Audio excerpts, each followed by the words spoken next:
sales in some way or the other. And I keep saying, sales is the oldest profession of them all. There is no older profession than sales. Some people say another profession is the oldest profession of the world, but I think sales is even before that.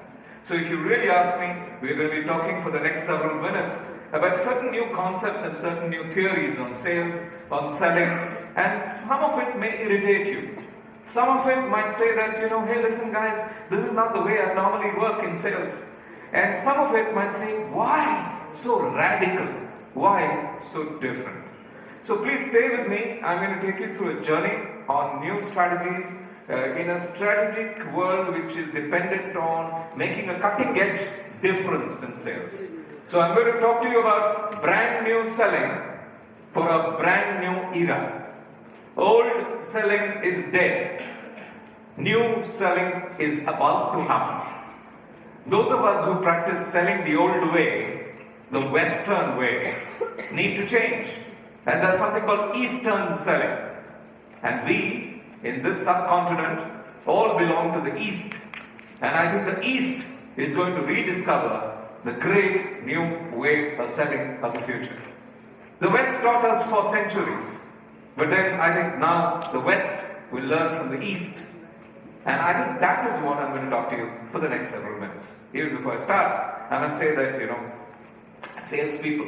How many of you are wearing a tie today? Tie. Oh, today is a holiday. Okay. Today you are attending a sales conference. How many of you wear a tie in your normal working day? Put up your hands. Okay, a lot of you. This is standard practice. If you and I are a salesperson, women are lucky.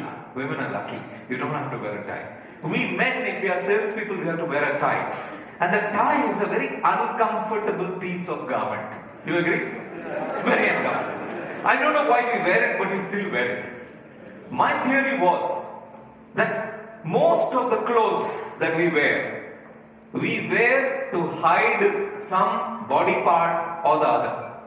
The tie, I don't know which body part it hides, but we still wear it. So this worried me for a long number of years. First 8 years of my career, I worked in a company called Hindustan Unilever Limited. HUL, as we used to call it. Now it's called Unilever India.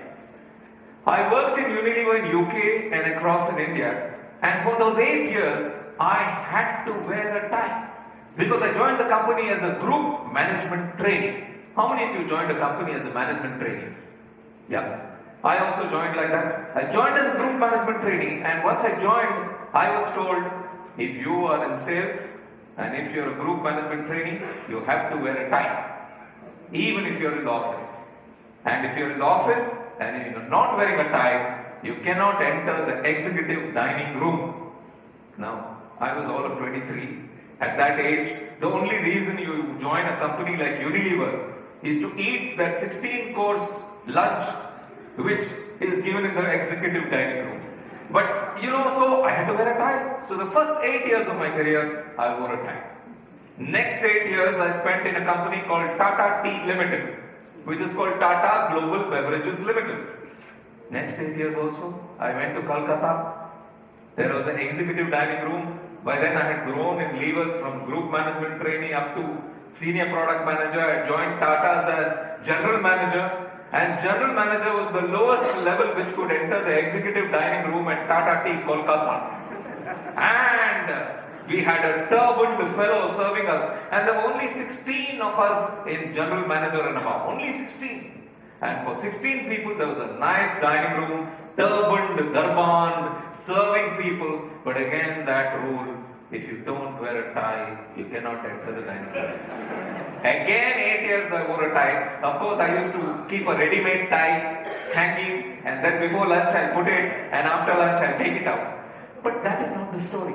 The story is, why do people do anything? Why does something become a rule? For a salesperson, looking smart is a rule, and the tie is an important part of the equipment.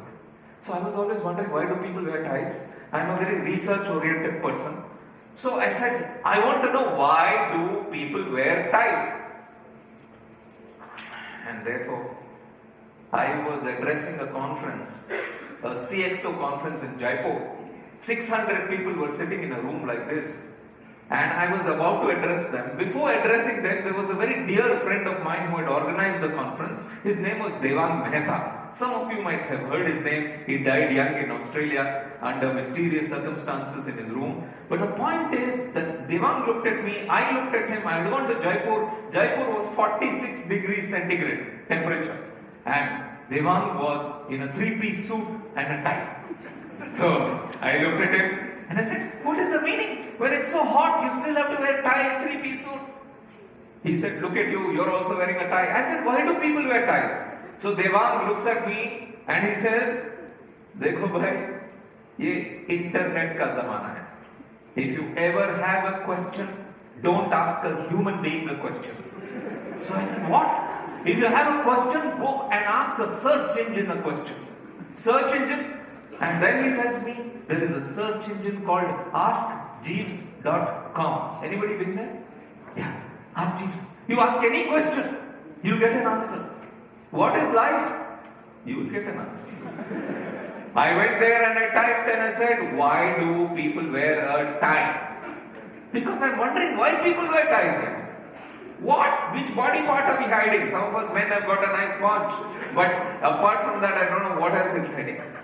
You can't swallow properly, you can't eat, it's sweaty, etc.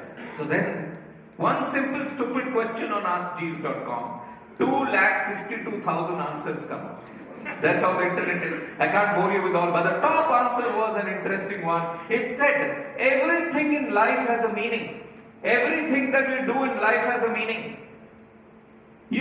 In front of our houses, sometimes we put rangoli. Do you put rangoli? Yeah. Lot of women in India are told, if you put rangoli in front of your house, Goddess Lakshmi will come to the house. And you know how much we love Goddess Lakshmi. More than Saraswati, maybe we love Goddess Lakshmi. But the point is, and more salespeople, salespeople means totally that. You draw. So, you draw a rangoli and Goddess Lakshmi will come into your house. No. There is a meaning in everything. In the old days, in the East, in countries like ours, like yours and mine, we used to be very, very conscious about looking after other people. So, what we used to do is we used to draw the rangoli with rice powder. Why rice powder? Because small little insects which are living around can come and eat it up. Morning you draw the rangoli with rice powder, giving the incentive to the housewife that Lakshmi will come in. The small little ants, by evening they've eaten it up. They live, we live. The small